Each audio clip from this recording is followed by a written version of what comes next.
Hello guys, welcome to my channel. I hope everything is okay in your life. This video series has been prepared for general features of the classes in BDO to be conveyed to you by the Classmasters in appropriate way. The information contained in this video is limited and will not be a detailed guide. In the content you will meet, there will be an interview about the structure of the class in general. If you have friends around you who have questions about this class, they will probably be able to find general answers. The purpose of interview is to convey the class to you in a short and fun way. First, you will watch official trailer of the class, then we will start chatting with our guests. During the chat, I will add as many images as possible and try to provide you with a better information transfer. I hope you enjoy these contents. All these and similar classes will be completed and published in time. If you do not want to miss the moment when they are published, do not forget to subscribe to the channel and activate the notification button. Enjoy watching.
Well, hello. Welcome guys. Today's guest is Layfonda for Corsair class. Welcome Layfonda, how are you?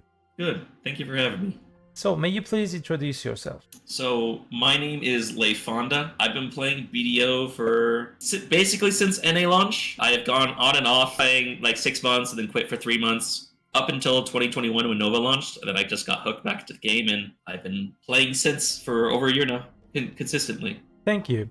How did you find BDO from a friend or website? How do you go into MMORPG games? How did you decide to play this game? So I found BDO through one of my best friends. I was playing Final Fantasy and like League of Legends at the time, going back and forth between the two for fun. And then my friend found a trailer for BDO right before launch and showed me it and said, "Hey, yo, look at this cool new game. Like, we should play it." And I saw the graphics; they looked amazing at the time. I was completely blown away that anything could be like looking as beautiful as this. And it was promised that the combat was supposed to be like unrivaled, like multiple buttons. It's not tab target. You press 1, 2, 3, 4, which is what everyone was used to in previous MMOs. And so I got excited and downloaded it when I could, when it was released, and playing since. So, how many years have you been playing your class? Is this your first class? Are there any other classes that you started the game with or tried? I've been playing Corsair since her launch, so what is that? A little over a year now? Year and 2 months since her release. It's probably the longest playing class that I've played.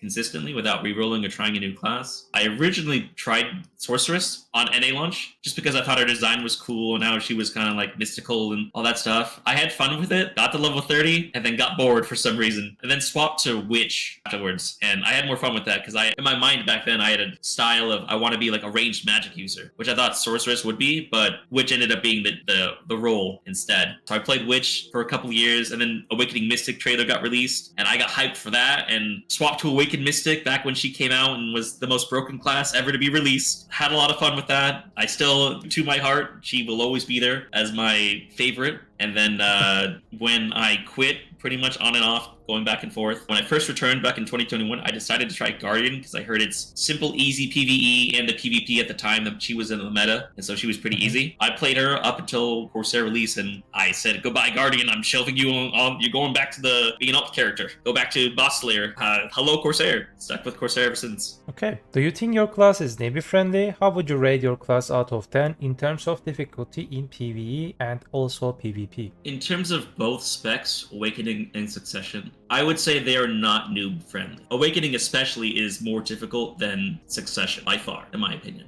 There's a lot of things that new players need to learn, like cancels, timings, and you really need to know the matchups of what the other classes can do. Because if the other class has a grab, you need to create some distance almost immediately depending on what spec you are and all that. In terms of PvE, they are both pretty much the same in terms of clear speed. They do the exact same things. You have to use the entire kit to clear any amount of packs. Any end game, any early game, you have to use the entire kit. It's a bit sad, but it is what it is. And hopefully, it gets changed in the future. But out of 10, I'd have to give it probably a 4 for both Awakening and Succession. So your class is really rare passive and different kind of form. We call it mermaid. May you please explain what is this thing? So it's funny because our mermaid form. So there's kind of two sets of mermaid forms, right? There's the passive where when you're swimming, you can kind of turn into a mermaid to swim kind of a little bit faster, and that works if you use like fisher's clothes or anything that can give you movement speed while swimming. It works in tandem with it, so you swim a lot faster and a lot longer. It's really cool. I've definitely gone on a couple swims, to say the least, to just see the animation and to swim fast and glide. It's very cool. And with that mermaid form, we can also glide on water. So if we're in mermaid form or if we're sliding, we can also dash on the water and kind of stay above it for a little bit, comboing moves if you can to extend it, but we can stay on water for just a tiny bit amount of time. So it's kind of unique and awesome. Interesting. What about that passive, the front guard passive?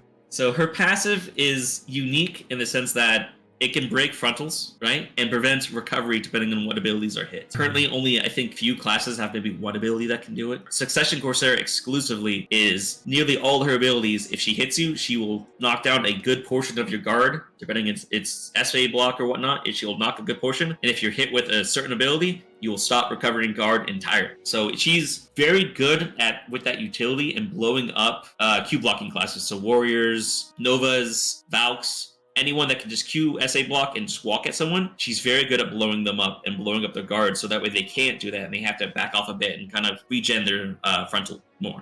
Okay, so do you prefer Awakening or Succession right now, and why? So as of right now, would say I prefer Succession more just because I'm used to it, and I love the movement, I love the animations and the whale forms, I love the combo potential, I love everything about it. However, Awakening has gotten more significant buffs than Succession, and Awakening does look pretty appealing. I'm not gonna lie, I've tried it a little bit in Solaire. It's a lot of fun. It is a lot of fun being able to sit kind of mid-range, throw a ton of CCs and damage out, and even having a grab that's moderately cancelable. But as of right now, I think I'd still stick with Succession because that's what I know best. So, Evasion or DR?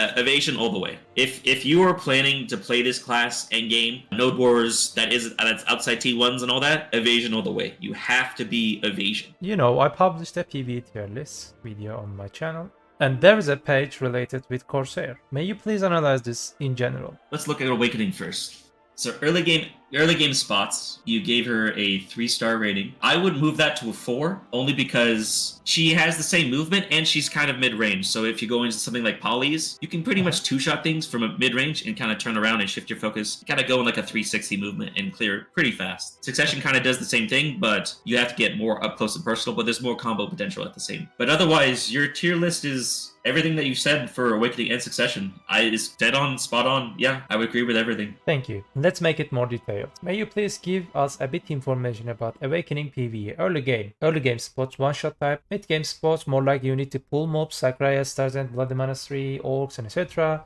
And end game spots like Gryphon Razzia, Olum Valley, Hacker Sanctuary, Trolls, and Crypts, these kinda hard spots. Early game spots. For Awakening, her entire kit is gonna be, you're gonna be dashing in, you're gonna be using Sun Shielder Patrika, which is your shift Q, shooting something from afar, using the flow, shooting something else, dashing again, you grabbing Captain's Orders, which is Shift F, firing it upon it, and then you're killing everything in one shot because that's what this class can do in early game spots. Which just move from pack to pack, use your kind of half gun, half harpoon, and shoot packs left and right and clear pretty fast, relatively pretty fast. And it's very nice and simple. The whole thing is just use your dashes, use your movements, slide along, and shoot stuff, and you'll kill everything pretty fast. There's no real combo in early game spots. It's just do what you think is best for your fingers and something that's easy for you to learn.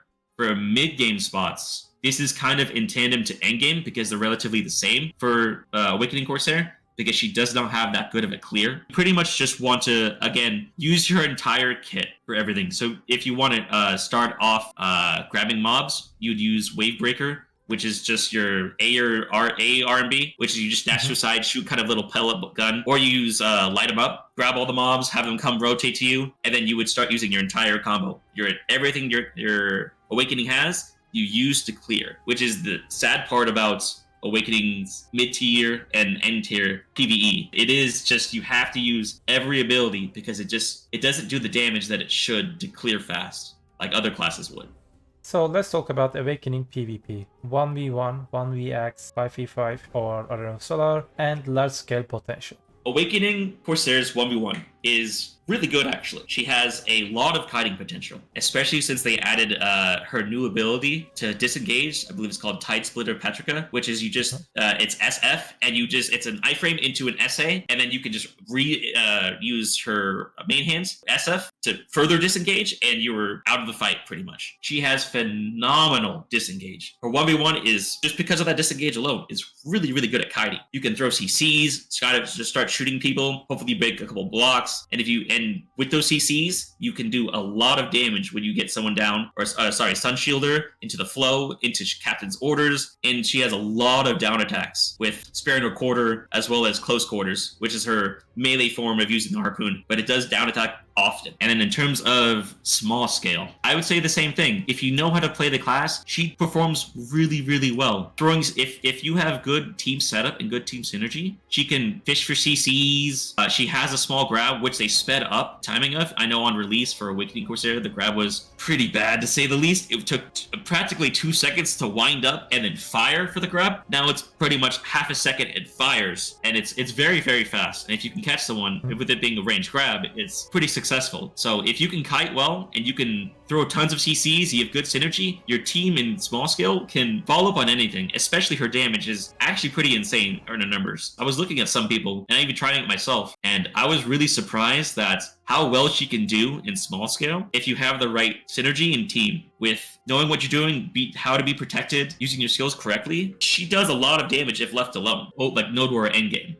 She's in a better spot than Succession, I would say, by far. Strictly because, at least in North America, we've kind of shifted to a more or less ranged meta, with Succession Ranger taking the front, Archer taking the second backseat, Awakening Zerker taking the third, if not tied second with Archer. I'd probably say tied second because a lot of people like that class more because it requires it's more fun, I would say, for a lot of people. And then you have your mages being fourth. With the forefront of Rangers, or ranged meta being more common in NA now, her being kind of mid-range helps a lot better in staying that distance when your front line goes in. You kind of sit in the back, throw down some Captain's Orders, throw down the Sun Shielder, try and shoot, try and do some damage, throw down the flow, and then use your maybe close quarters charge, shoot another barrel gun over there, use Wind Piercer, shoot another barrel gun. So it's nice to be able to sit back and kind of have that mid-range advantage compared to going to the front line that Succession has to do if you want to do anything. So overall, I'd say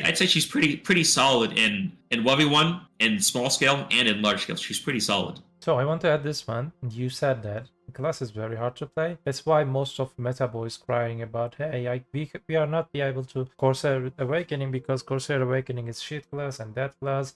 I think that no way. She is very good in my opinion. I encountered many good Awakening Corsairs and they are cancerous. Like a cell cancer is just itching you. You doing nothing. You can do nothing. But she's killing you slowly. That's what I feel when I encounter with good Corsair, Awakening Corsair. So she's definitely good, but you need to learn game itself before that. Yes, and so for Awakening Corsair especially, if you want to play her in PvP, I'd argue put her on the hard side of learning this class, because if you can master it, there's only one person that I've seen in North America, and that's Arbris. His Awakening Corsair abilities it's something else. He can kite, he knows the knowledge of what every class can do, and he can predict. I've seen Nintero do the same thing on EU. He's phenomenal. If you know what your class can do, as well as what every single other class does, and what they're going to do, and you can kind of predict a little bit and see into the future and go, okay, this ninja's gonna run at me, he's gonna try and block jump and CC me. I'm gonna, in turn, C-miss behind him and shoot for a grab, kind of predict. The class's ceiling goes immensely up there, up to the ceiling. It's very, very high. But if you can get there, it's a great class. It is phenomenal. It is hard to catch you unless you are being chased by 5 people. So what about Succession, PvE, early game, mid game, and end game? Succession PvE. Early game, it's the same thing as Awakening. You would use your dashes to get close. You would use your Whirling Slash to just one-shot polys or any low-tier mob. You have your Prime Storm Surge, as well as your Melancholy. I always fumble my words around that. As well as your Prime Storming Gale as your main movement abilities. To just move around the map, dash, one-shot things, kill, move on to the next pack. You also have your main mermaid movement skill, which is the Prime Mareka Sea Stroll. It's a bit of a long cooldown, but in terms of pushing past fast, if you want to go from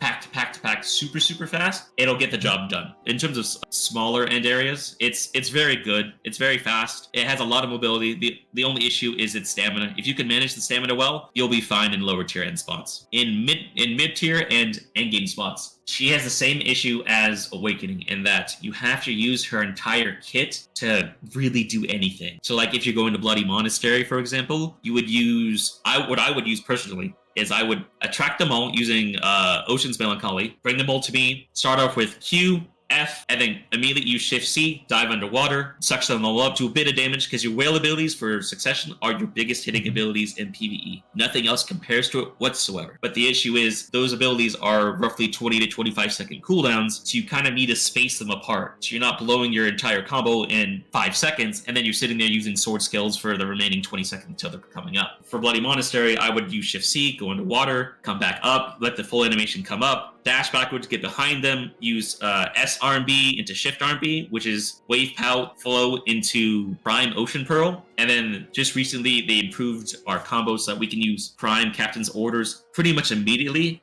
from Ocean's Pearl and Melancholy and a bunch of other flows, rather than before it took like a 2-second cast timer to cast. So I would use Ocean Pearl into Captain's Orders, and then I would use Shift E, which is your Whale Song, cast that fully, and then maybe throw in an SE, which is your Spiral Soak. And by that time, if the pack hasn't died already, your AP may not be high enough, but that usually gets the job done for me, if not more so if it's overkill. And then from there, just move on to the next pack, use your movement skills. By that time, you hit to the next pack, use the same combo, but you have to use the entire kit practically to clear anything. And it's the same thing with endgame. You have to use your entire kit to clear anything. There's not, I can use 3 abilities in one shot. It's they will buff. I hope. I mean, I'm crossing my fingers. I love grinding on this class. I have a terrible time pulling numbers. I think at Orcs, I think the average people pull is what, like 17k trash? 16k? Is that the average though? Was 17k. We are living in 2022 Empire. I'm pulling around I'm pulling around 26k trash or something like that. 26k. Jeez. Okay, my numbers are completely wrong. Yeah. But if I have a good hour, I could probably pull maybe 17k. If I have a really good hour, I've got no one interrupting me, no one's asking for duel for spot, and I can hit 2, maybe 3 spots at a time. I can pull 17k pretty solidly. So, needless to say, it's a bit on the lower end, but I love the movement. I love the class. I just hope it gets slightly buffed, just slightly. In PvE, just buff the sword skills so that way they're on par with maybe a couple whale abilities. Class would be okay. It wouldn't be so terribly bad. Same thing with Awakening. Buff a couple of the skills to be on par with Succession's PvE skills. Class would be okay. No issues. I agree with you, and hopefully I want that in deep my heart. I can say that because I love this class, and hopefully they will buff this class. I hope, but time will tell. You know, my last orc camp test video, now I checked it, 24,500 trash. This was approximately 2.5 months ago. So I did this test in the money zone, and all the spots are not respawning, I can say. So I can make it maybe more than 27k trash. So you said that 18k trash is your average. So I definitely can say that this class, Succession and Awakening, needs 20-25% more PvE damage in her skills because the animations are too slow. When you hit, for example, your Shift E, it hits like a truck. You know the Guardian damage? When you put the axe in the ground with Shift Q, all the mobs just melt. And I want that feel in her skills. I love Corsair. I definitely love Corsair. And that would be great if they did that. Or even if they... I know some of the Corsairs, one of my... I'll call him my mentor, my sensei in a sense, Nuke. I highly think of him as the #1 Succession Corsair in NA. I know a lot of people joke and say, "Oh, well, you're the best one I've seen," and it's because Nuke doesn't play Solaire too much because his internet's he's like coming through the space station. He's rocking 200 ping. He lags constantly. He can't really do too much without him going, "Well, this is not fun for me. Why am I playing it?" But if he plays it consistently and accurately, he's, in my opinion, he's by far the best Succession Corsair. And that's one thing he's advocated is speed up this cast of the Shifty. Make it so it's maybe 1-2 seconds faster rather than you're sitting there for solid 3-4 seconds and then you throw it out. I hope it comes to pass, but we'll see what Prolibus decides for this class in the future if they don't want to gut us further. So what about Succession PvP? You're doing so much PvP with Succession. Yes. So, I have my opinions. So obviously when Succession first released last year, right, it was completely broken, right? Not only did the reboots not come out, so a lot of the classes did not have the same damage values or protections that Corsair had at the beginning, but we had 2 pretty broken iframes where we would just dodge all damage, kind of suction 5-6 people into a ball, come up, and just nuke, because the damage at that time was just insane. Now that they've kind of changed it, so it's now more SA than anything, we're still doing fine, but essentially the gear requirements for this class has dramatically increased. Before you can get away with 650 gear score, even going to nowhere, and you'd be okay. Now it's if you are not minimum, I'd say 690, 700, maybe even 710 gear score full evasion, gonna have a bad time. You won't really perform. You'll be seeing how you dive in and you get one shot using, before you can even cast your Shifty, you just die. You melt. It's sad, but I mean, that's also the state of the game. So in terms of 1v1, if you're against a class that does not have a grab, your Sorks, your DKs, your Musas, Meiwas, you know, all those classes that do not have grabs, she is really, really good, because she has near permanent SA rotations with a couple frontal guards rotated in, but she is near permanently protected. And if you get low, you have 2 iframe disengages, one with your Shift C, that you can just go into water and then use Skedaddle to get away, which is your A or D spacebar. Or you can use your Bomb skill, which is an even longer Shift C for about, like, I think it's maybe like 3-4 seconds longer, and then do the same thing. So it's very good at kiting, kind of disengage, recover your HP if you need to, and then look to reset and go back into the battle. Against grab classes, however, in 1v1s, oh boy, you will not have a fun time, needless to say. Strictly because even though our whale abilities give us 50% grab resistance, with the grab resistance being capped at 80 and everyone running L-Cars endgame, the grab resistance is practically null and void. It doesn't do anything. You're gonna get grabbed by any class that has L-Cars and maybe 1 or 2 grab pen crystals. You're gonna get grabbed pretty much all the time, especially against classes that are Warrior, Zerker, Striker, Mystic, who just passively, because their class is just being their class, have 30% grab penetration. There's so many things wrong, which is how those classes can have free grab penetration. It just irks me sometimes, but I mean, it is what it is with the game. I mean, we have Succession Corsair has broken guard break, so in the same thing, it's a lot of people are annoyed with our class and hate our class. So in terms of 1v1, we struggle quite a bit. If you're not going against the proper class, we struggle quite a bit, and it is very hard to outperform those classes that do have grabs, unless they don't know what they're doing, and you can outperform them by just being better.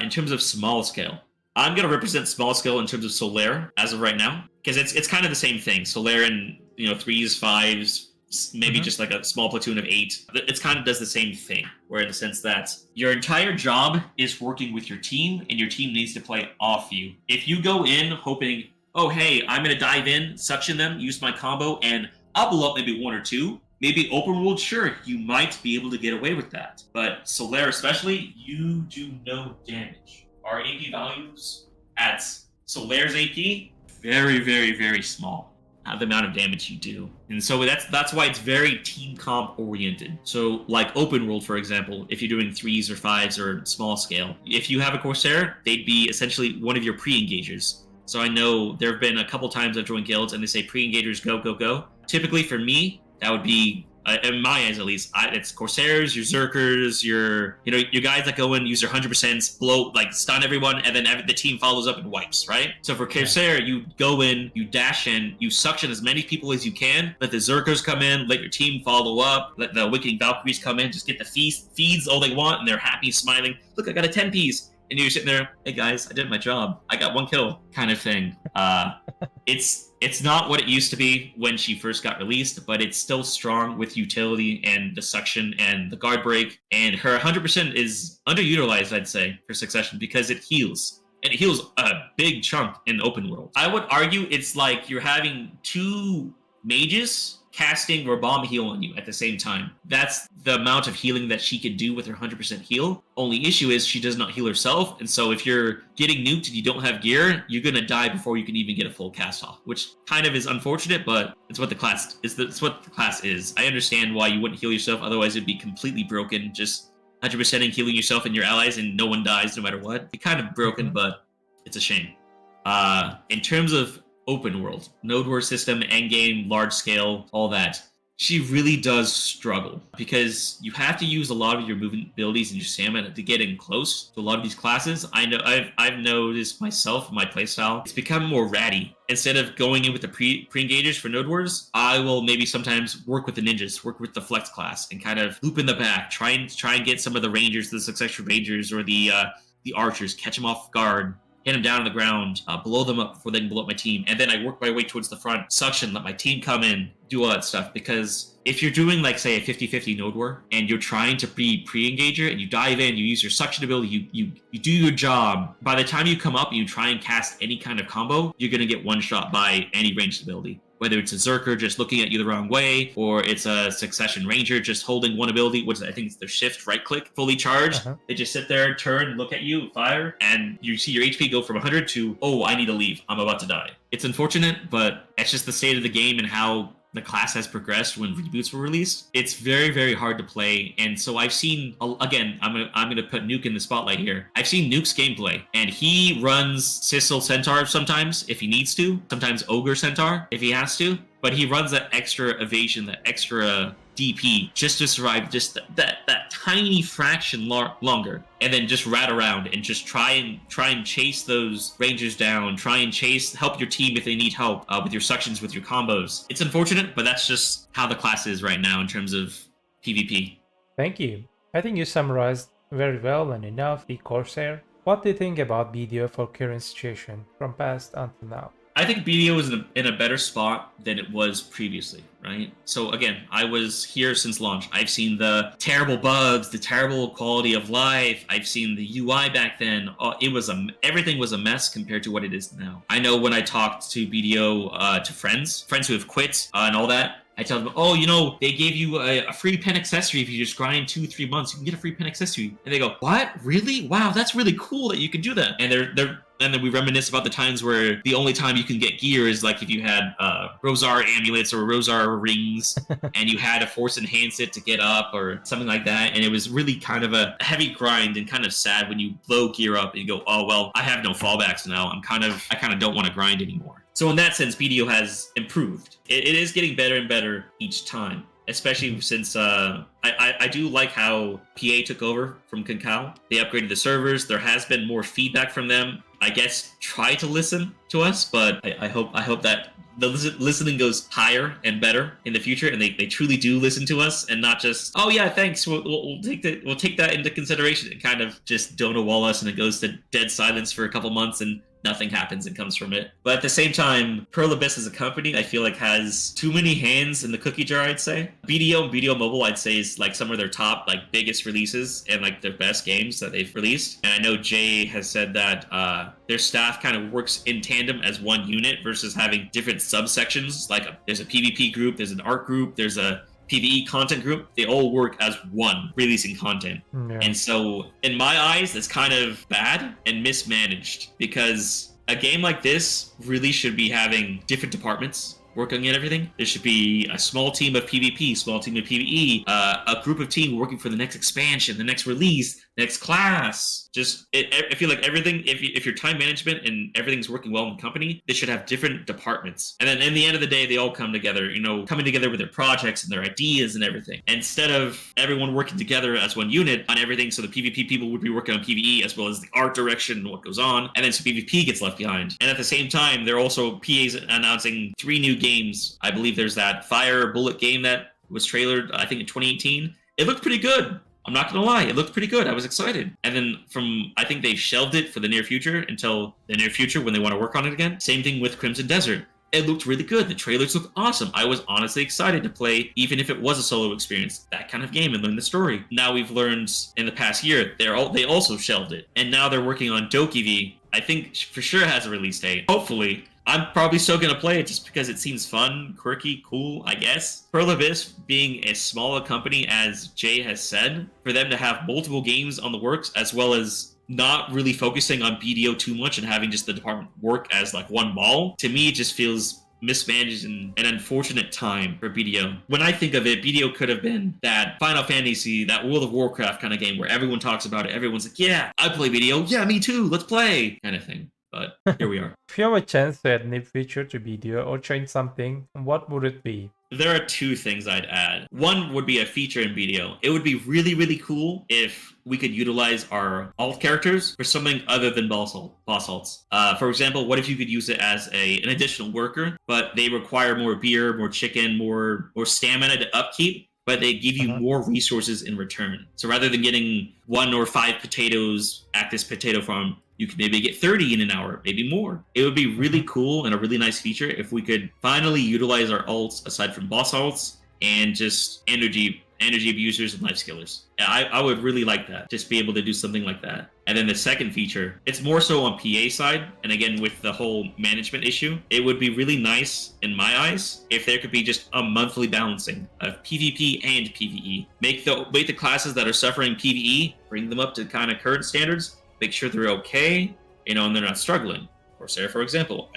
It'd be nice if we could clear just fine and not have to use our entire kit. I'd love it. PvP, same thing. If there's certain classes that are pretty high in damage, maybe just don't just necessarily, because I think Jay has said that they look at the data and the percentage of people playing that class. Maybe they should kind of shift their focus, keep that there, but shift their focus to also talk to the partners, talk to every region, talk to, hey, what are your opinions on PvP?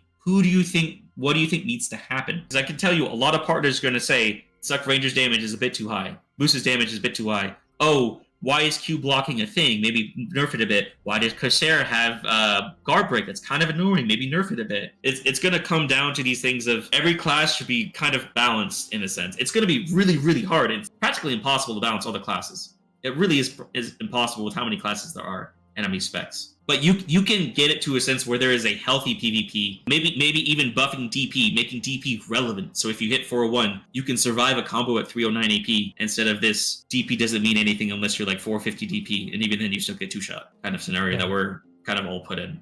But even those are my ideas. I've seen that clip of I forget who it was. I think it was an EU streamer, and he was saying how he's like 520 DP full evasion. And he walked into one of the balls on Valencia, and he got too skilled by like 5 people looking at him. And I kind of giggled and went, yep, that's what DP does. So what are your advices for newbie or returnee or whoever wants to re-roll Corsair? So for newbie and returning characters, or players, the one thing and the most important thing, and I'm sure everyone will say this, do your season characters. If you're coming back, you haven't played BDO in years, or it's your first time playing, do your season characters. You get so much gear, and you're able to just catch up so much faster just by getting it full pen, and then just coming right off seasons. You can grind orcs. Certain classes, I know Striker can, pretty sure Guardian can pretty successfully. If you just do your season characters, get everything pen, you can grind a lot of the mid-tier places successfully and easily and start making 500 mil an hour. In terms of re-rolling Corsair, I would say do it, but as a hobby, as a fun character that you keep on the side project until you get that gear. Unless you're doing T1s, she really does need, both Awakening and Succession really needs gear to shine and go, hey, I can survive, I can do damage, I can do what I'm supposed to do with my class. Oh, I'm playing Succession Corsair into an open world Valencia, and I'm sitting at 650 gear score with 350 DP. Oh, I'm dead in one skill. Yeah. You really need the gear for Corsair to excel. So if any new players or returning players wants to try her hand at her, if you don't have the gear, keep her as a tag. Have fun with her. If you're doing T1s, go for it. Have fun. She has a job in T1s. She can heal. She can suction. She can allow the damage dealers to shine. Go for it. Have fun. If you're looking to main the class, you really need to put the time and effort to get that gear if you're playing Awakening, to learn the class as well as learn what the other classes can do to shine. We are coming towards the end of the interview. Is there anything you would like to add? Despite me, I know a lot of people know me for hating BDO and trolling BDO and saying stupid stuff about BDO, but I really do love this game. It is a fun game. I wouldn't be playing it, I wouldn't still be coming back to it if the PvP wasn't so interesting, if the graphics were great, and if the community, the top tier community, wasn't just fun and full of memes and just truly enjoyable to be around. The PvP generally is what makes this game shine on another level. And I really hope that it continues to do so, and that Pearl Abyss does focus on more of this game than other games in the current time. We'll see. We'll see how this game progresses in the next 2, 3, 4 years. Hey, I want to add something. First, I want to say thank you. You accepted my invitation. You shared your knowledge to our viewers. And on the other hand, he is a streamer. You guys should definitely check his Twitch, because I can love his PvP streams, especially on, Solar Times. Watching a proper Corsair player is really fun. You guys should definitely go and check his streams. You will not regret. Thank you so much. Thank you. No, thank you. Thank you for having me. Alright guys, do not forget, BDO is just a game. Have a nice game.